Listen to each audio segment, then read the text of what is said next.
તો home guards day નિમિત્તે વલસાડની જિલ્લા કમાન્ડન્ટ કચેરીએ હોમગાર્ડ્સ ડેની વિશેષ ઉજવણી કરાઈ હતી, જેમાં ધ્વજવંદન, શહેરના મુખ્ય માર્ગો પર route march, blood donation camp, જિલ્લાના અલગ અલગ વિસ્તારોમાં વૃક્ષારોપણ સહિતના અનેક કાર્યક્રમો વડે હોમગાર્ડ્સ ડેની ઉજવણી કરવામાં આવી હતી। જિલ્લાના હોમગાર્ડ્સ કમાન્ડન્ટ કચેરીથી હોમગાર્ડ્સના જિલ્લા કમાન્ડન્ટ દિવ્યાંગ ભગતના હસ્તે લીલી ઝંડી આપી રેલીને પ્રસ્થાન કરવામાં આવી હતી।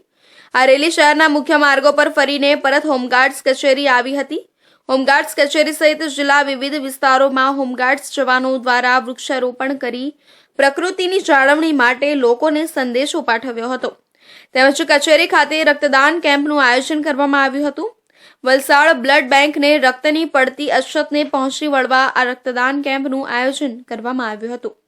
રક્તદાન કેમ્પમાં હોમગાર્ડ્સના જવાનોએ ઉત્સાહભેર ભાગ લીધો હતો। આજરોજ 6 ડિસેમ્બરે વલસાડ હોમગાર્ડ દળ દ્વારા હોમગાર્ડ સ્થાપના દિવસ નિમિત્તે સવારે પ્રભાત ફેરી તેમજ ત્યારબાદ સફાઈ અભિયાન, વૃક્ષારોપણ, બ્લડ ડોનેશન કેમ્પ, ધ્વજવંદનનો કાર્યક્રમ રાખવામાં આવેલો છે। તે બદલ આપ સૌને હોમગાર્ડ દળના સ્થાપના દિવસ નિમિત્તે આપને ખૂબ ખૂબ શુભકામનાઓ। તારીખ 6 ડિસેમ્બરના રોજ હોમગાર્ડ્સ સ્થાપના દિવસ તરીકે ઉજવવામાં આવે છે।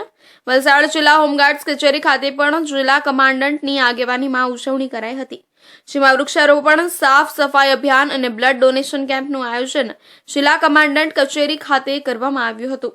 આ સાથે જ રૂટ માર્ચનું આયોજન કરવામાં આવ્યું હતું, જેમાં મોટી સંખ્યામાં જિલ્લાના હોમગાર્ડ્સ જવાનો જોડાયા હતા।